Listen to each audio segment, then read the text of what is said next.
खड़े हैं आज दिल्ली पुलिस मुख्यालय और कुछ सवालों के साथ। सवाल, जिस तरीके से निर्भया कांड के समय में, जैसा कि निर्भया की मां लगातार बता रही थी कि जब निर्भया के साथ वो अनहोनी घटना घटी, उस समय जब दिल्ली पुलिस को लगातार कॉल किया जा रहा था, उस समय लगभग आधा से पौना घंटा उस लोकेशन को जस्टिफाई करने में लग गया कि ये लोकेशन आखिर आती किस थाने में है।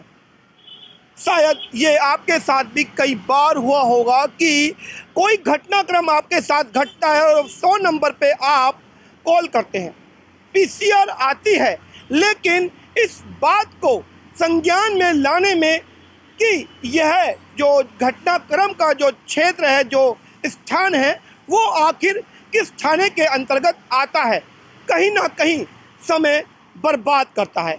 और जब तक ये आइडेंटिफाई नहीं हो जाता कि ये थाना कौन से, ये क्षेत्र किस थाने के अंतर्गत आता है, आगे की कार्रवाई बढ़ती ही नहीं है। और जब तक इतनी देर हो चुकी होती है कि जो मुजरिम है वो वारदात को अंजाम देकर कहीं ना कहीं दूर निकल जाते हैं, और उसके बाद जब संज्ञान में आता है तो कहीं ना कहीं कई बार देखा गया है कि कार्रवाई लेट हुई।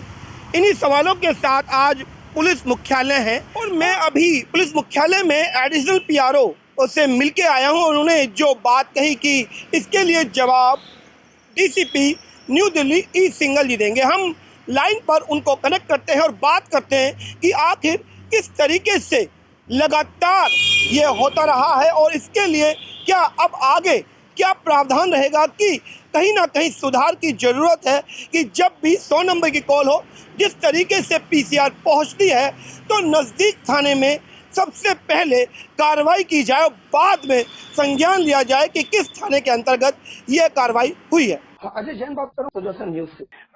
मैंने अभी सर अभी हमारी एक वीडियो चली थी दिल्ली की अज्ञात जगह, जैसे एक रोड थी बेला रोड, दिल्ली लाल किले के पीछे की रोड थी। वहां जब मैंने एक घटनाक्रम पूरा मूवी की शूटिंग हो रही थी तो कॉल की गई, तो काफी थानों में पहले सेंट्रल रेंज डीसीपी ऑफिस, फिर नॉर्थ रेंज डीसीपी ऑफिस, कोई भी उसका संज्ञान लेने के लिए तैयार नहीं था कि ये रोड आखिर किस थाने के अंतर्गत आती है। और निर्भया कांड के जी, कौन सी रोड है सर? बेला रोड सर। अच्छा, कहाँ है ये सर रेड फोर्ट के जस्ट बैक साइड में। तो सर आप बेस्ट है ना बुंदेला सर से बात करें। इसके बाद जैसा कि ईश सिंघल सर ने बोला था कि आप बुंदेला जी से बात कीजिए, हमने नरेंद्र सिंह बुंदेला जी को फोन लगाया जो कि जॉइंट सीपी हैं ट्रैफिक पुलिस में। आइए सुनते हैं उन्होंने क्या कहा। हेलो, जय हिंद सर, अजय जैन बात कर रहा हूँ सुदर्शन न्यूज से। हाँ जी बताएं। सर मुझे आपका नंबर डीसीपी ई सिंघल जी ने दिया है, यादव दिल्ली पुलिस से। सर बताइए।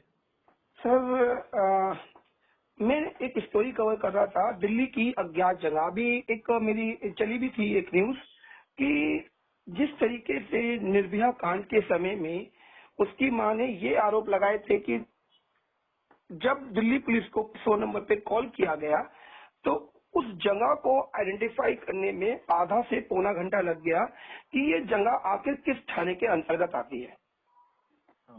और ऐसी ही एक घटना मेरे साथ भी हुई। लाल किले के बैक साइड में बेला रोड है, उस पर मूवी की शूटिंग चल रही थी, एक कोई वेब सीरीज थी द मैरिड वुमेन करके। और उसके साथ जब मैंने करीबन काफी कॉल किया, अलग अलग जगह कॉल करने के बाद उस जगह को कोई भी थाना या यहाँ तक भी रेंज, मतलब मैंने पहले डीसीपी सेंट्रल बात की, फिर डीसीपी नॉर्थ बात की। नहीं, आपका क्या कॉल था? मेरा कॉल था कि ये जो जगह है, इस जगह पर जो ये मूवी की काफी सारे लोग थे और कोविड के समय में इतने सारे लोगों के लिए परमिशन होना बड़ा डिफिकल्ट टास्क था। तो मैंने ये कॉल किया था कि क्या इनके पास परमिशन है। इन्होंने रोड ब्लॉक किया हुआ है, काफी सारे लोग हैं यहाँ पर। तो मैं मान लेता हूँ कि ये मूवी शूटिंग ना होकर कोई क्राइम की डील हो रही है, एक सेकंड को मान लेते हैं। तो नहीं, ऐसे मानने से नहीं होगा जी। क्राइम का अगर कॉल है कोई हीनियस बॉडी ऑफेंस का कॉल है तो उसमें रिस्पांस डिफरेंट होगा, और कोई दूसरे कॉल है तो प्रायोरिटाइज करेंगी। मैं आपको आपको बता देता हूँ, मैं बता देता हूँ, वहाँ पे दिल्ली पुलिस ऑलरेडी, वहाँ पे दिल्ली पुलिस सुन लीजिए मेरी बात, आप मुझे इंसिडेंट मैसेज कर दीजिए, मैं चेक करके बता दूंगा क्यों लेट हुआ था। Let me check. नहीं, मेरा सवाल उस इंसिडेंट से रिलेटेड नहीं है। मेरा सवाल ये है कि जब भी कॉल किया जाता है कि जिस तरीके से पीसीआर की गाड़ी पहुंचती है और पीसीआर की गाड़ी पहुंचने के बाद ये उस आइडेंटिफिकेशन में लग जाती है कि ये जो इंसिडेंट जिस जगह पे हुआ है वो जगह किस थाने के अंतर्गत आती है, ठीक है। तो उसमें जो टाइम लगता है, आपको जिस केस में लगा है कि इस तरह का टाइम लगा, आप मुझे स्पेसिफिक एग्जांपल दीजिए, मैं इसको चेक कर लूंगा। ओके सर, मैं ये जानना चाह रहा हूँ कि मेरा सवाल तो यह था कि जिस तरीके से पीसीआर आती है तो क्या इस तरह का कोई प्रावधान होगा कि नजदीकी पुलिस स्टेशन में आदमी चला जाए? सुनिए, जनरल बात नहीं करते, जुरिसडिक्शन क्लियर है सबका, पीसीआर को भी आइडिया रहता है। अगर रोड पे हो सकता है, डाउट हो सकता है, फुटपाथ पे हो सकता है, वो बात अलग है, लेकिन ये सब पूरा डिफाइंड है। लेकिन वहाँ पे सर काफी सारे दिल्ली पुलिस के जवान तैनात थे ना। आप मुझे स्पेसिफिक एग्जांपल दीजिए जहाँ टाइम लगा उस तरह का। We will take corrective action. मैं आपको वीडियो भेजूं आपको, आप मुझे भेज दीजिए। Okay sir, thank you sir, thank you.